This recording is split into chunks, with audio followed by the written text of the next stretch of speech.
J'espère que vous allez bien. Là, vraiment, en fait, j'avais pas prévu de tourner, etc. Mais il y a un sujet qui me tenait à cœur, donc du coup, je vais partager ça avec vous. Récemment, comme vous savez, on a vu le cas de Sarah Kankou, une jeune Congolaise de 25 ans, qui a mis fin à ses jours suite aux tromperies et infidélités de son mari. Donc, c'est un mari qu'elle a connu quand elle était très jeune. Ils ont fait toute leur vie ensemble. À 22 ans, il a décidé de l'épouser. Donc, ils ont fait 3 ans de mariage jusqu'à ce qu'il ait 25 ans. Pendant toutes ces années de mariage, donc dans les 3 ans de mariage, il a fait 2 ans d'infidélité avec une autre femme. Pendant les 3 ans de mariage, pendant 2 ans, il a trompé sa femme tous les jours. Et en fait, concrètement, la femme savait que son mari est infidèle, mais suite aux réunions de famille, etc., la famille a assuré en disant que non, t'inquiète pas, notre fils va arrêter de faire ce qu'il est en train de faire, il va arrêter, on lui a parlé, il va se calmer, t'inquiète pas, ça va aller, reste dans ton foyer, faut pas quitter ton mariage. Donc la belle famille a grondé leur enfant en lui faisant comprendre que ce qu'il faisait, ce n'était pas bien. Donc, lorsque la belle famille de Sarah lui a promis que son mari allait arrêter les infidélités, d'accord, il n'y a pas de souci, je continue avec mon mari. Sauf qu'en fait, son mari n'a pas du tout arrêté les infidélités. Et Sarah s'en est vite rendu compte, étant donné que la maîtresse commençait à publier ça sur les réseaux sociaux. Donc, quand elle était dans la voiture du mari, elle mettait sur les réseaux sociaux. Quand ils allaient manger, quand ils fêtaient les anniversaires, quand ils étaient à l'hôtel, elle mettait tout. Elle commençait à lancer même des pics à Sarah sur les réseaux sociaux dans la propre voiture de son mari. Donc, un jour, elle est encore posée que les voisins sont venus l'appeler en lui disant « Toi, t'es ici, t'es assise. Ton mari là-bas, il est en train de doter sa maîtresse. » De là, Sarah aurait eu une conversation au téléphone avec son mari et son mari lui aurait dit certaines choses, on ne sait pas quoi, mais en tout cas, nous, on a eu les réponses que Sarah lui a répondu.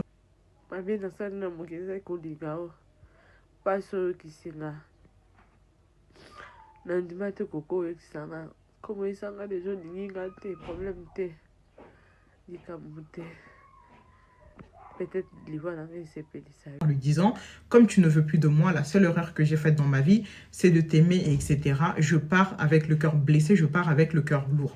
Sachant que Sarah a laissé une petite fille de 2 ans, si je ne dis pas de bêtises, qui est à l'heure d'aujourd'hui orpheline à cause de tout ça. Sarah a décidé de prendre des médicaments qui sont censés éliminer les cafards, les mouches, etc. Et elle a bu ça. Elle est décédée à l'heure actuelle, là où je vous parle. Sarah est décédée à l'âge de 25 ans suite aux infidélités de son mari. Maintenant, il y a beaucoup de gens qui ont réagi en disant que c'était une femme très bête, qu'elle a quitté la vie. On avait dit celle qui va mourir pour un homme, c'est son problème. Elle n'a pas pensé à sa fille, etc. Et il y a aussi des gens qui ont dit, vous ne savez pas ce que c'est la dépression, vous ne savez même pas ce que c'est que de se faire briser le cœur par ton amour de jeunesse. Et puis, comme on l'a appris par la suite, que c'est pas la première fois qu'il la trompe, ça fait des années. Donc, elle a peut-être cumulé.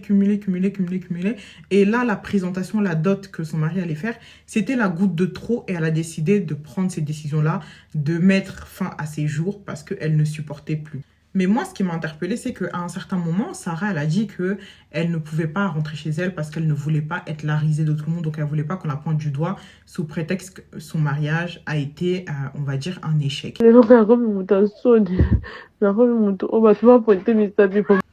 Les filles, les femmes, les mamans, parce qu'on sait que c'est quelque chose qui est beaucoup dans notre culture, je trouve quand même. Quand une femme vient se plaindre de son mariage, on lui dit... Ma chérie, le mariage, c'est comme ça. Le cœur d'une femme, c'est un cercueil, c'est un cimetière. Serre le cœur, ton mari, mets-le en prière, ça va changer. Savoir que c'est un conseil qui perdure depuis des années. En tout cas, moi, je parle en fonction de ma communauté et de ma famille. On dit aux femmes, oui, non, le divorce, c'est pas une option. Faut supporter. Moba la change à kate, moba la zaloko la bébé. Donc, un homme ne change pas. Un homme, c'est comme un bébé. C'est normal qu'il fasse des bêtises. Les filles... Quand vous savez que votre santé mentale est en jeu ou en danger, comme Sarah, elle a fait une dépression suite aux infidélités de son mari, ne restez pas. Pensez à vous, pensez à vos enfants. Oui, on ne se marie pas pour divorcer. C'est vrai, ça n'est pas biblique. La seule raison valable pour un divorce, c'est l'adultère. Et là, dans le cas de Sarah, son mari pratiquait l'adultère depuis des années. Elle aurait pu partir sans avoir honte parce que c'est son mari qu'il faut accabler et non elle. Mais aujourd'hui, sur les réseaux sociaux, on se retrouve à accabler un mort. Pourquoi? Parce qu'elle est restée dans son mariage pendant que son mari était infidèle. Moi, je parle uniquement de mon cas personnel. Ça n'est pas un conseil que je donnerai à mes enfants demain si j'ai des filles. Et c'est vrai que c'est quelque chose que je dis à ma mère. Je lui dis, ne me donne jamais ce conseil-là si je te dis que dans mon mariage, ça ne va pas. Ne me force jamais à rester alors que tu sais que ma santé est en danger. Si tu vois que la personne qui est en train de supporter ce qu'elle subit dans son mariage est en détresse et qu'elle arrive à bout, parfois, vaut mieux la fin d'une chose que son commencement. Quitte le mariage dans la paix du Seigneur. Et moi aussi, personnellement, en tant que mère, demain, si j'ai une fille et qu'elle me dit « Maman, je n'arrive plus, je ne le dirai jamais. Yaya serre le cœur, le mariage, c'est comme ça. » Non. Il y a des choses sur lesquelles on peut serrer le cœur, oui, mais l'adultère, c'est la seule raison biblique pour laquelle on peut divorcer de quelqu'un si on n'a pas la force ou si on n'a pas la capacité de pardonner. Donc les filles, parfois, ce conseil-là de Kanga Motema, il ne fonctionne pas. Parce que le FC Kanga Motema, nos mamans, elles ont subi, nos grand-mères, elles ont subi, donc forcément, elles nous conseillent la même chose. Mais parfois, ce n'est pas la meilleure des solutions de rester dans un mariage où ta santé est en danger. C'est un sujet sur lequel je me questionne depuis un certain moment et je me posais la question, est-ce que vous, en tant que parent, mère ou père, demain, vous allez dire à vos enfants, serre le cœur, le mariage, c'est dur, le mariage, c'est comme ça, il faut pardonner les infidélités de ton mari, le mettre en prière, un jour, ça changera. Ou vous êtes aussi dans cette optique-là de briser cette chose qui a été instaurée, de faire supporter tout et n'importe quoi aux gens sous prétexte que le divorce est mal vu par la communauté.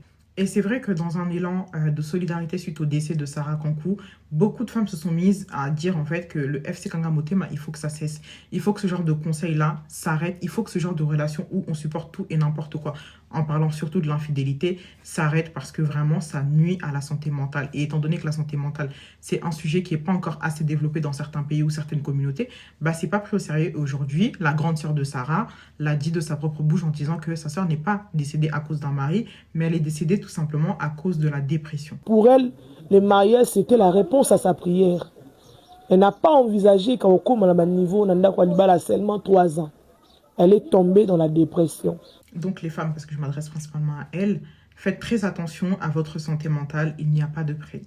Vraiment, lorsque vous sentez que la charge mentale devient trop importante pour vous et que vous avez atteint vos limites, au lieu de faire comme Sarah, mettre fin à vos jours, partez tout simplement. Vous n'allez pas être la première personne sur qui on va rigoler parce qu'elle a divorcé.